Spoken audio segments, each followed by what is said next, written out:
Hello दोस्तों, स्वागत है आपका हमारे यूट्यूब चैनल में। आज हम मेडिवल हिस्ट्री में गुलाम वंश के बारे में पढ़ेंगे। यह हमारा मेडिवल हिस्ट्री से संबंधित चौथा वीडियो है। आप इससे पहले के वीडियो हमारी प्लेलिस्ट में जाकर देख सकते हैं। तो चलिए चलते हैं सेशन की ओर। दिल्ली सल्तनत में कुल 5 वंश हुए थे और यह वंश कौन कौन से हैं? यह है गुलाम वंश, खिलजी वंश, तुगलक वंश, सैयद वंश और लोदी वंश। गुलाम वंश का शासनकाल 1286-1290 ईस्वी के मध्य में था। दिल्ली सल्तनत के गुलाम वंश का शासनकाल कब से कब तक था? 1286-1290 ईस्वी के मध्य तक।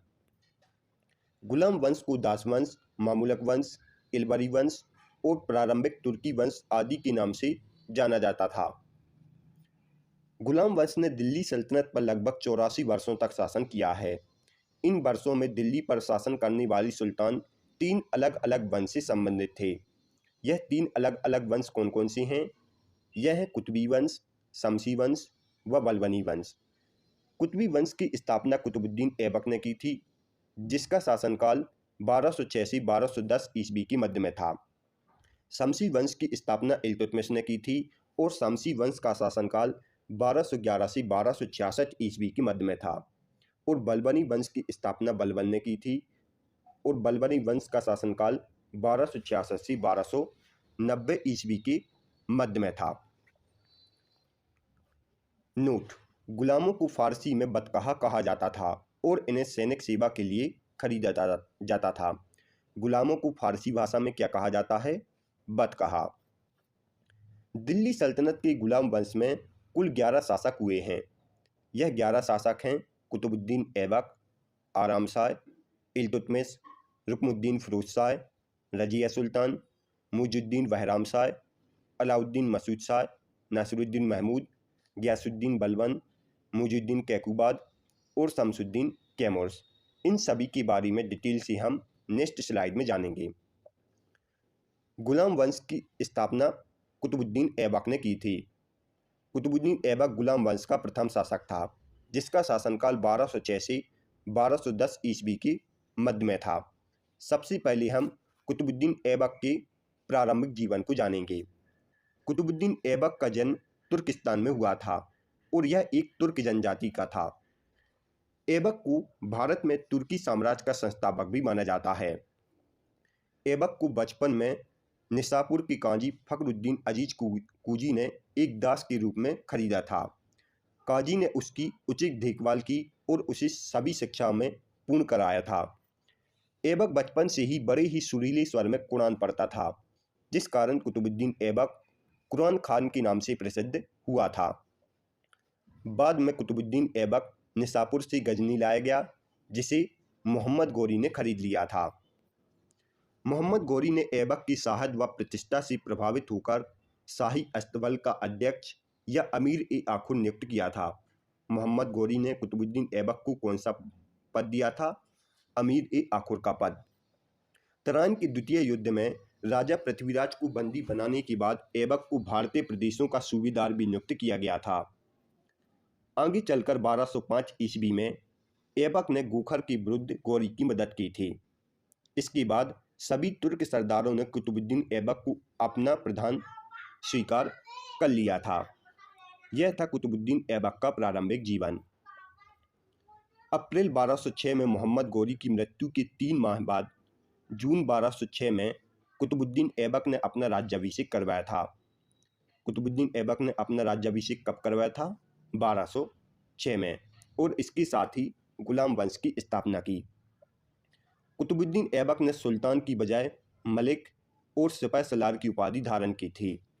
कुतुबुद्दीन ऐबक ने न अपने नाम के खुतबे पढ़वाए थे और न अपने नाम के सिक्के चलवाए थे। खुतबे क्या है? खुतबा एक ऐसी रचना होती थी जो मौलवियों से सुल्तान शुक्रवार की रात को नज़दीक की मस्जिद में अपनी प्रशंसा में पढ़वाते थे। ऐबक को एक वीर और एक उदार व्यक्ति था। ऐबक अपनी उदारता के लिए प्रसिद्ध था, जिसके कारण लोग उसे लाख बख्श कहते थे, अर्थात लाखों का दान करने वाला। ऐबक को क्या कहा जाता था? लाख बख्श भी कहा जाता था, क्योंकि वह लाखों रुपए का दान करता था। अब हम कुतुबुद्दीन ऐबक ने क्या क्या निर्माण कार्य किए उसको देख लेते हैं। कुतुबुद्दीन ऐबक ने दिल्ली में कुबल उच मस्जिद का निर्माण करवाया था। कुबल उल मस्जिद भारत में निर्मित पहली मस्जिद है और यह मस्जिद 27 जैन गुणा विष्णु मंदिर के स्थान पर बनाई गई थी। ऐबक ने अजमेर में अडाई झीन का झोपड़ा का भी निर्माण करवाया था। ऐबक ने अजमेर में संस्कृत विद्यालय के स्थान पर अडाई झीन का झोपड़ा नामक मस्जिद का निर्माण करवाया था। कुतुबुद्दीन ऐबक ने सूफी संत कुतुबुद्दीन बख्तियार काकी की याद में कुतुब मीनार का निर्माण कार्य प्रारंभ करवाया, जिसे इल्तुतमिश ने पूरा किया था। कुतुबुद्दीन ऐबक का सेनापति था बख्तियार खिलजी। बख्तियार खिलजी ने नालंदा विश्वविद्यालय को नष्ट किया था। बख्तियार खिलजी किसका सेनापति था? कुतुबुद्दीन ऐबक का, जिसने नालंदा विश्वविद्यालय को नष्ट किया था। ऐबक की दरबार में कई विद्वान लोगों को भी आश्रय प्राप्त था। ऐबक की दरबार में ताज उल मासिर के लेखक हसन निजामी और आदाब उल हर्ष बासुजाजात के लेखक फक्र ए मुदब्बिर रहते थे। यह दोनों आपको याद रखने हैं। 1210 ईस्वी में लाहौर में चौगान अर्थात पोलो खेलते वक्त घोड़े से गिर जाने के कारण ऐबक की मौत हो गई थी। ऐबक की मौत कब हो गई थी? 1210 ईस्वी में, और इसका मकबरा लाहौर में स्थित है। कुतुबुद्दीन ऐबक के बाद आरामशाह शासक बनता है, जिसका शासनकाल 1210 से 1211 ईस्वी के मध्य में था। आरामशाह ऐबक की बाद सत्ता आसीन हुआ था और यह ऐबक का पुत्र था। आरामशाह केवल 8 महीने तक ही राजा बना था। कुतुबुद्दीन की मृत्यु के बाद लाहौर के अमीरों ने जल्दबाजी में आरामशाह को दिल्ली का शासक बना दिया, पर वो एक अयोग्य शासक निकला। आरामशाह की हत्या कर इल्तुतमिश शासक बना था। इल्तुतमिश ने अपनी राजधानी लाहौर से स्थानांतरित करके दिल्ली बनाई। कुतुबुद्दीन की मृत्यु के बाद उसका पुत्र आरामशाह शासक बनता है, लेकिन वह एक अयोग्य शासक निकला। आरामशाह की हत्या इल्तुतमिश कर देता है। हत्या करने के बाद इल्तुतमिश अपनी राजधानी लाहौर से दिल्ली स्थानांतरित कर लेता है, और जो आरामशाह शासक बना था यह केवल 8 महीने ही शासक रहता है। आरामशाह के बाद इल्तुतमिश शासक हुआ, जिसका शासनकाल 1211 से 1236 ईस्वी के मध्य में था। सबसे पहले हम इल्तुतमिश के प्रारंभिक जीवन को जान लेते हैं। इल्तुतमिश एक इल्बरी तुर्क था। कुतुबुद्दीन ऐबक ने इल्तुतमिश को 1 लाख जीतल में खरीदा था, और जो इल्तुतमिश था वह कुतुबुद्दीन ऐबक का दामाद था। इल्तुतमिश ने दिल्ली सल्तनत पर शमसी वंश की स्थापना की थी। दिल्ली सल्तनत पर शमसी वंश की स्थापना किसने की थी? इल्तुतमिश ने। इसने ग्वालियर की विजय की, जिसकी एवज में उसे ग्वालियर की एकता प्रदान की गई। इसके बाद इसने बुलंदशहर की भी विजय की थी। जब इल्तुतमिश सुल्तान बना था उस समय वह बदायूं का गवर्नर था। सुल्तान बनने के समय इल्तुतमिश कहाँ का गवर्नर था? बदायूं का। 1205 ईस्वी में खोकर के विरुद्ध इल्तुतमिश की कार्यकुशलता से प्रभावित होकर मोहम्मद गौरी ने उसे अमीर उल उमरा का पद प्रदान किया था। इसके बाद 1210 ईस्वी में इल्तुतमिश ने आरामशाह की हत्या कर दी और वह शासक बना। जब वह शासक बना था तो इसके 2 प्रमुख प्रतिद्वंदी थे। यह कौन कौन से थे? यह थे ताजुद्दीन एल्दूज और नासिरुद्दीन कुबाचा। जब इल्तुतमिश शासक बनता है तो इसके 2 प्रमुख प्रतिद्वंदी थे। एक था ताजुद्दीन एल्दूज और दूसरा था नासिरुद्दीन कुबाचा, और यह दोनों मोहम्मद गौरी के गुलाम थे। एल्दूज दिल्ली के राज को गजनी का अंग भर मानता था और उसे गजनी में मिलाने की भरपूर कोशिश करता रहता था। 1215-16 ईस्वी में इल्तुतमिश का एल्दूज के साथ तराइन का तीसरा युद्ध होता है, जिसमें इल्तुतमिश विजय होता है। तराइन का तीसरा युद्ध 1215-16 ईस्वी में इल्तुतमिश और एल्दूज के बीच होता है, जिसमें इल्तुतमिश विजय होता है। इस विजय के बाद गजनी के किसी भी शासक ने दिल्ली सल्तनत पर अपना दावा पेश नहीं किया। अब इल्तुतमिश का एक प्रतिद्वंदी खत्म हो गया और दूसरा प्रतिद्वंदी बचा था। दूसरा प्रतिद्वंदी था कुबाचा। कुबाचा ने पंजाब और उसके आसपास के क्षेत्र पर अपनी स्थिति मजबूत कर ली थी। सन 1217 में इल्तुतमिश ने कुबाचा के विरुद्ध कूच किया था। कुबाचा बिना युद्ध किए ही वहां से भाग गया था। इल्तुतमिश उसका पीछा करते हुए मंसूर नामक जगह पर पहुंचा, जहां उसने कुबाचा को पराजित किया और लाहौर पर कब्जा कर लिया। लेकिन कुबाचा का सिंध, मुल्तान, उच्छ व सिंध सागर दोआब पर कुबाचा का नियंत्रण अभी भी रहा था। आगे चलकर कुबाचा को एक युद्ध में इल्तुतमिश पराजित कर देता है, जिसके कारण कुबाचा सिंधु नदी में डूबकर मर गया था। इस प्रकार इल्तुतमिश के दोनों ही प्रतिद्वंदी खत्म हो गए थे। अब इल्तुतमिश अपनी विजय अभियान को आगे बढ़ाता है। 1225 ईस्वी में इल्तुतमिश ने बंगाल में स्वतंत्र शासक हिसामुद्दीन इबाज के विरुद्ध अभियान छेड़ा था। जब इल्तुतमिश बंगाल पहुंचा तो हिसामुद्दीन इबाज ने इल्तुतमिश की स्वतंत्रता स्वीकार कर ली। लेकिन इल्तुतमिश जैसे ही दिल्ली आया, हिसामुद्दीन इबाज ने अपनी स्वतंत्रता घोषित कर दी। इसके बाद इल्तुतमिश के पुत्र नासिरुद्दीन महमूद ने 1226 ईस्वी में हिसामुद्दीन इबाज को पराजित करके बंगाल की राजधानी लखनौती पर अधिकार कर लिया। 2 वर्ष के उपरांत नासिरुद्दीन महमूद की मृत्यु हो जाती है। 2 वर्ष के पश्चात नासिरुद्दीन महमूद की मृत्यु के बाद इख्तियारुद्दीन बल्का खलजी ने बंगाल की गद्दी पर अधिकार कर लिया। इसके बाद 1230 ईस्वी में इल्तुतमिश ने पुनः बंगाल में हुए विद्रोह को दबाया और इस संघर्ष में बल्का खलजी मारा गया। इस प्रकार एक बार फिर दिल्ली सल्तनत के अधीन बंगाल हो गया। इल्तुतमिश का अंतिम अभियान बामियान के विरुद्ध था। इल्तुतमिश का सबसे अंतिम अभियान किसके विरुद्ध था? बामियान के विरुद्ध। अब हम यह जानेंगे कि इल्तुतमिश ने मंगोलों से बचाव कैसे किया। मंगोल आक्रमणकारी चंगेज खां की बेटी से जलालुद्दीन मुगर्नी का प्रेम प्रसंग चल रहा था, जिसके भय से भयभीत होकर ख्वारिज़्म शाह का पुत्र जलालुद्दीन मुगर्नी भागकर पंजाब की ओर आ गया था। चंगेज खां उसका पीछा करते हुए 1220-21 ईस्वी में सिंध तक पहुंच गया था। उसने इल्तुतमिश को संदेश दिया कि वह जलालुद्दीन मुगर्नी की मदद न करे। यह संदेश चंगेज खां ने इल्तुतमिश को दिया था। इल्तुतमिश ने मंगोल जैसे शक्तिशाली आक्रमणकारी से बचने के लिए जलालुद्दीन मुगर्नी की कोई सहायता नहीं की, अतः मंगोल आक्रमणकारी का भय 1228 ईस्वी में जलालुद्दीन मुगर्नी के भारत से वापस चले जाने पर टल गया था। इस प्रकार इल्तुतमिश ने मंगोलों से बचाव किया। इल्तुतमिश ने अनेक उपाधि धारण भी की थी। फरवरी 1229 में बगदाद के खलीफा मुस्तनसीर बिल्ला से इल्तुतमिश को सम्मान में खिलगत और प्रमाण पत्र प्राप्त हुआ था। साथ ही खलीफा ने उसे सुल्तान ए आजम की उपाधि धारण की थी। प्रमाण पत्र प्राप्त हो जाने के बाद इल्तुतमिश एक वैध सुल्तान बन गया था। इस स्वीकृति से इल्तुतमिश को सुल्तान के पद को वंशानुगत बनाने और दिल्ली के सिंहासन पर अपनी संतानों के अधिकार को सुरक्षित करने में सहायता मिली थी।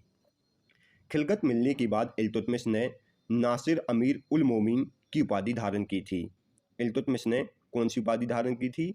नासिर अमीर उल मोमिन अर्थात वफादार के नेता के खिताब की उपाधि धारण की थी। इल्तुतमिश ने अपने कार्यकाल के दौरान अनेक सिक्के भी चलवाए थे। इल्तुतमिश पहला तुर्क सुल्तान था जिसने शुद्ध अरबी सिक्के चलवाए थे। उसने सल्तनत कालीन 2 महत्वपूर्ण सिक्के, चांदी का टंका और तांबे का जीतल चलवाया था। जो चांदी का टंका था वो लगभग 175 ग्रैन का था। इल्तुतमिश ने सिक्कों पर टकसाल की नाम अंकित करवाने की परंपरा को आरंभ करवाया था। इसने एकता व्यवस्था का प्रचलन किया व राजधानी को लाहौर से दिल्ली स्थानांतरित किया था। इल्तुतमिश ने विद्रोही सरदारों पर विश्वास न करते हुए अपने 40 गुलाम सरदारों का एक संगठन बनाया था, जिसे तुर्कान ए चहलगानी या चरगान नाम दिया था। तुर्कान ए चहलगानी का निर्माण किसने करवाया था? इल्तुतमिश ने। अब हम इल्तुतमिश के निर्माण कार्य को देख लेते हैं। स्थापत्य कला के अंतर्गत इल्तुतमिश ने कुतुबुद्दीन ऐबक के निर्माण कार्य अर्थात कुतुब मीनार के निर्माण कार्य को पूरा करवाया था। कुतुब मीनार दिल्ली में स्थित है और इसकी ऊंचाई 234 फीट या 71 मीटर है। यह दोनों आपको याद रखना है। इल्तुतमिश ने नागौर, राजस्थान की नागौर में अटारकिन की दरवाज़ा का निर्माण करवाया था और इसने दिल्ली में एक विद्यालय की भी स्थापना की थी। जो अतारकिन का दरवाज़ा है, इसी से प्रेरित होकर अकबर ने यूपी की फतेहपुर सीकरी में बुलंद दरवाजे का निर्माण करवाया था। अतारकिन के दरवाजे से प्रेरित होकर ही अकबर ने फतेहपुर सीकरी में बुलंद दरवाजे का निर्माण करवाया था। इल्तुतमिश ने बदायूं की जामा मस्जिद का भी निर्माण करवाया था। इल्तुतमिश का मकबरा दिल्ली में स्थित है। इल्तुतमिश का मकबरा कहाँ स्थित है? दिल्ली में, जो कि एक कक्षीय मकबरा है और यह स्क्रीज शैली से बनाया गया भारत का पहला मकबरा है। स्क्रीज शैली से बनाया गया भारत का पहला मकबरा कौन सा है? इल्तुतमिश का मकबरा। इसके अलावा इल्तुतमिश ने हौज ए सुल्तानी का निर्माण दिल्ली एक कोहिना में करवाया था। इल्तुतमिश ने हौज ए सुल्तानी का निर्माण भी करवाया था। अब हम यह देख लेते हैं कि उसकी मृत्यु कैसे हुई। बामियान अभियान पर आक्रमण करने के लिए जाते समय मार्ग में इल्तुतमिश बीमार हो गया था। इसके बाद उसकी बीमारी बढ़ती गई। अंततः 30 अप्रैल 1236 में उसकी मृत्यु हो गई। इल्तुतमिश प्रथम ऐसा सुल्तान था जिसने दोआब की आर्थिक महत्व को समझा था। सुल्तान के शेष जीवित पुत्र शासनकार के किसी भी प्रकार से योग्य नहीं थे, अतः इल्तुतमिश ने अपनी मृत्युशैया पर से अपनी पुत्री रजिया को अपना उत्तराधिकारी नियुक्त किया था। लेकिन उत्तराधिकारी रजिया को नियुक्त किया, लेकिन रुकनुद्दीन फिरोज शाह शासक बनता है। यह केवल एक ही वर्ष शासक हुआ था। इल्तुतमिश ने अपनी पुत्री रजिया को अपना उत्तराधिकारी बनाया था, लेकिन इल्तुतमिश की मृत्यु के बाद इल्तुतमिश के सबसे बड़े पुत्र फिरोज शाह को दिल्ली की गद्दी पर बिठाया गया था। रुकनुद्दीन ने सुल्तान बनने के गुणों का अभाव था। यद्यपि फिरोज शाह शासक था, लेकिन उसकी बागडोर उसकी मां शाह तुर्कान के हाथों में थी, जो कि मूलतः एक तुर्की दासी थी। रुकनुद्दीन और उसकी मां शाह तुर्कान के अत्याचारों से चारों ओर विद्रोह फूट गया था। इस विद्रोह को दबाने के लिए जैसे ही रुकनुद्दीन राजधानी से बाहर गया था, तो रजिया ने लाल वस्त्र धारण कर जनता के सामने उपस्थित होकर शाह तुर्कान के विरुद्ध मदद मांगी। जनता ने रजिया को फिरोज शाह के दिल्ली में घुसने से पूर्व ही तख्त पर बिठा दिया था। बाद में रुकनुद्दीन फिरोज शाह को कैद कर उसकी हत्या कर दी गई। इसके बाद रजिया सुल्तान शासक बनती है। रजिया सुल्तान गुलाम वंश की 5वीं शासक थी। रजिया सुल्तान का शासनकाल 1236 से 1240 ईस्वी के मध्य में था। रजिया को इतिहास में रजिया सुल्तान के नाम से जाना जाता है। रजिया सुल्तान इल्तुतमिश की पुत्री थी। यह मुस्लिम और तुर्की इतिहास की पहली महिला शासिका थी। रजिया दिल्ली के अमीरों और जनता के सहयोग से सिंहासन पर बैठी थी। रजिया सुल्तान ने पर्दा प्रथा को त्याग कर पुरुषों के समान काबा अर्थात चूगा पहनकर दरबार की कार्यवाही में हिस्सा लिया था। शासक बनने पर रजिया ने उलमत उस निस्वा की उपाधि धारण की थी। रजिया सुल्तान ने कौन सी उपाधि धारण की थी? उलमत उल निस्वा की। रजिया को अनेक इक़्तिदारों का सामना करना पड़ा था। रजिया को मोहम्मद सलारी, कबीर खां, मलिक जानी, सैफुद्दीन कूची जैसे इक़्तिदारों का सामना करना पड़ा था, लेकिन रजिया सुल्तान ने इनमें फूट डलवा दी और इस प्रकार अपने विद्रोह को समाप्त किया। रजिया ने 1236 ईस्वी में रणथंभौर का अभियान किया था। रजिया द्वारा रणथंभौर का किला क्षतिग्रस्त कर दिया गया, लेकिन उसे जीता नहीं जा सका। कुछ स्रोतों के अनुसार रजिया और याकूत प्रेमी थे। इन सबसे रजिया ने तुर्की वर्ग में अपने प्रति ईर्ष्या को जन्म दे दिया, क्योंकि रजिया सुल्तान ने याकूत को अस्साला का अध्यक्ष नियुक्त कर दिया था। क्योंकि याकूत गैर तुर्क था, इस कारण तुर्की वर्ग में अपने प्रति ईर्ष्या को जन्म दे दिया। भटिंडा की राज्यपाल अल्तुनिया ने आगे चलकर रजिया के खिलाफ विद्रोह कर दिया। रजिया और अल्तुनिया के बीच युद्ध हुआ, जिसमें याकूत मारा गया और रजिया को बंदी बना लिया गया। मरने के डर से रजिया अल्तुनिया से शादी करने को तैयार हो गई थी। इस बीच रजिया के भाई मुइजुद्दीन बहराम शाह ने सिंहासन हथिया लिया था। अपनी सल्तनत की वापसी के लिए रजिया व अल्तुनिया ने बहराम शाह के साथ युद्ध किया था, जिसमें रजिया सुल्तान व अल्तुनिया की हार हुई। उन्हें दिल्ली छोड़कर भागना पड़ा और अगले दिन वो हरियाणा की कैथल पहुँचे, जहाँ उनकी सेना ने उनका साथ छोड़ दिया। वहाँ डाकुओं के द्वारा 14 अक्टूबर 1240 को रजिया सुल्तान और अल्तुनिया की हत्या कर दी गई। रजिया सुल्तान की हत्या कहाँ हुई थी? कैथल में। रजिया सुल्तान के बाद मुइजुद्दीन बहराम शाह शासक बनता है, जिसका शासनकाल 1240 से 1242 ईस्वी के मध्य में था। बहराम शाह एक मुस्लिम तुर्क शासक था जो दिल्ली का सुल्तान था। बहराम शाह गुलाम वंश का शासक था। रजिया को अपदस्थ करके तुर्की सरदारों ने बहराम शाह को दिल्ली की तख्त पर बिठाया था। जो बहराम शाह था यह इल्तुतमिश का पुत्र और रजिया का भाई था। मुइजुद्दीन बहराम शाह की शासनकाल में दो महत्वपूर्ण घटनाएं हुई थीं। यह कौन कौन सी हैं? एक है, इसके शासनकाल में नायब ए मामूलात का पद सृजित किया गया था, और दूसरी घटना है कि इसके शासनकाल में 1241 ईस्वी में तेज बहादुर के नेतृत्व में मंगोलों का आक्रमण हुआ था। यह दोनों घटनाएं आपको इसके शासनकाल में याद रखना है। इसके बाद अलाउद्दीन मसूद शाह शासक बनता है, जिसका शासनकाल 1242 से 1240 ईस्वी के मध्य में था। अलाउद्दीन मसूद रुकुनुद्दीन फिरोज शाह का पुत्र और बहराम शाह का पुत्र था। उसके समय में नायब का पद गैर तुर्की सरदारों के दल के नेता मलिक कुतुबुद्दीन हसन को मिला था। शासन का वास्तविक अधिकार मुइजुद्दीन के पास था, जो जाति से चादिक अर्थात गैर तुर्क था। तुर्की सरदारों के विरोध के परिणाम स्वरूप यह पद नईजुद्दीन अबू बकर को प्राप्त हो गया था। इसी के समय में बलबन को फांसी का अख्ता प्राप्त हुआ था। अलाउद्दीन मसूद शाह के काल में बलबन को कहाँ का अख्ता प्राप्त हुआ था? फांसी का अख्ता। अमीर हाजिब का पद इल्तुतमिश ने 40 तुर्कों की सदस्य गयासुद्दीन बलबन को प्राप्त हुआ था। इल्तुतमिश के समय में अमीर हाजिब का पद किसे प्राप्त हुआ था? गयासुद्दीन बलबन को। 1245 ईस्वी में मंगोलों ने उच्च पर अधिकार कर लिया, लेकिन बलबन ने मंगोलों को उच्च से खदेड़ दिया। इसके बाद बलबन की प्रतिष्ठा अलाउद्दीन मसूद के काल में बढ़ गई थी। जून 1246 में उसे इसमें सफलता मिली। बलबन ने अलाउद्दीन मसूद के स्थान पर इल्तुतमिश के पुत्र नासिरुद्दीन महमूद को सुल्तान बनाया। बलबन ने 1240 ईस्वी में अलाउद्दीन मसूद के स्थान पर इल्तुतमिश के पुत्र नासिरुद्दीन महमूद को सुल्तान बनाया था।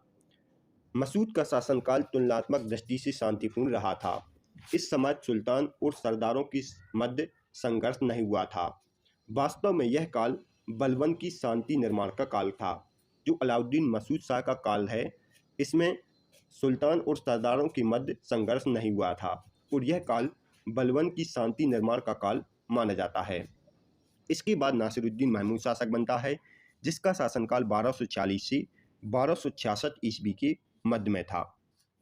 बलबन ने पुनः तुर्क सरदारों का समर्थन प्राप्त किया और 1255 ईस्वी में पुनः नायब ए मामूलात का पद प्राप्त कर लिया। इसी समय बलबन ने सुल्तान से छत्र प्रयोग की अनुमति प्राप्त की थी। बलबन ने नासिरुद्दीन महमूद के समय सुल्तान से छत्र के प्रयोग की अनुमति प्राप्त की। महमूद के काल में बलबन ने ग्वालियर, रणथंबोर, मालवा और चंदेरी की राजपूतों का दमन किया था। नासिरुद्दीन महमूद के काल में बलबन ने ग्वालियर, रणथंबोर, मालवा और चंदेरी की राजपूतों का दमन किया था। बलबन ने 1249 ईस्वी में मंगोल नेता हलाकू से समझौता करके पंजाब में शांति स्थापित करवाई थी। 12 फरवरी 1265 ईस्वी में सुल्तान की अचानक मृत्यु हो जाती है। क्योंकि नासिरुद्दीन महमूद का कोई पुत्र नहीं था, अतः बलबन उसका उत्तराधिकारी बनता है। इस प्रकार बलबन शासक बनता है। गयासुद्दीन बलबन का शासनकाल 1266 से 1286 ईस्वी के मध्य में था। बलबन ने अपने शासनकाल में जमी पैबूस व सस्ता प्रथा की शुरुआत की थी, जिसके अंतर्गत कोई भी व्यक्ति सुल्तान के सामने आने पर घुटनों की बल झुककर अपनी सर से जमीन को चूमता था। उसने अपने शासनकाल में ईरानी प्रथा को प्रचारित किया था, अर्थात वह पृथ्वी पर ईश्वर का प्रतिनिधि है, ऐसा बलबन स्वयं को मानता था। बलबन ने 40 के दल को समाप्त कर दिया था। बलबन ने चहलगामी को समाप्त कर दिया था। उसने मंगोलों के खतरे का मुकाबला करने के लिए दिल्ली सल्तनत की सेना का बृहद स्तर पर संगठन और समायोजन किया था। इस कार्य के लिए बलबन ने सैन्य विभाग दीवान-ए-अर्ज की स्थापना की थी। सैन्य विभाग दीवान-ए-अर्ज का गठन किसने किया था? गयासुद्दीन बलबन ने। बलबन का उत्तराधिकारी उसका पोता कैकुबाद बना था, जो कि पूरी तरह से शासन के कार्यों में असक्षम था और साम्राज्य को बनाए रखने के लिए पर्याप्त सक्षम उसमें नहीं था। गयासुद्दीन बलबन ने लौह व रक्त नीति का कठोरता से पालन किया था। बलबन ने जिल्ले-इलाही की उपाधि धारण की थी। गयासुद्दीन बलबन ने कौन सी उपाधि धारण की थी? जिल्ले-इलाही की। बलबन ने अक्तदारी प्रथा में भी सुधार किया था। बलबन को उलूम खां की उपाधि मिलती है और यह उपाधि किसने दी थी? नासिरुद्दीन महमूद ने। इसके दरबार में फारसी कवि अमीर खुसरो और कमल हसन रहते थे। गयासुद्दीन बलबन के दरबारी कवि कौन कौन थे? फारसी कवि अमीर खुसरो और कमल हसन। बलबन ने हर वर्ष नौरोज का त्यौहार मनाना शुरू करवाया था। यह सभी फैक्ट आपको बलबन के बारे में याद रखना है। इसके अलावा सिजदा और प्रबोस प्रथा की शुरुआत भी बलबन ने करवाई थी। बलबन ने दीवान-ए-अर्ज अर्थात सैन्य विभाग की भी स्थापना की थी। बंगाल के तुर्गिल खां ने बलबन के समय में ही विद्रोह किया था। बंगाल के तुर्गिल खां ने ही बलबन के समय में विद्रोह किया था। बलबन के बाद मुइजुद्दीन कैकुबाद शासक बनता है, जिसका शासनकाल 1286 से 1290 ईस्वी के मध्य में था। कैकुबाद को 17 वर्ष की अवस्था में दिल्ली की गद्दी पर बिठाया गया था। कैकुबाद के पूर्व बलबन ने अपनी मृत्यु के पूर्व के खुसरो को अपना उत्तराधिकारी नियुक्त किया था, लेकिन दिल्ली के कोतवाल फखरुद्दीन मोहम्मद ने बलबन की मृत्यु के बाद कूटनीति के बाद के खुसरो को मुल्तान की सूबेदारी देकर कैकुबाद को दिल्ली की राजगद्दी पर बिठा दिया था। कैकुबाद ने गैर तुर्क सरदार जलाउद्दीन को सेनापति बनाया था, जिसका तुर्क सरदारों पर बुरा प्रभाव पड़ा था।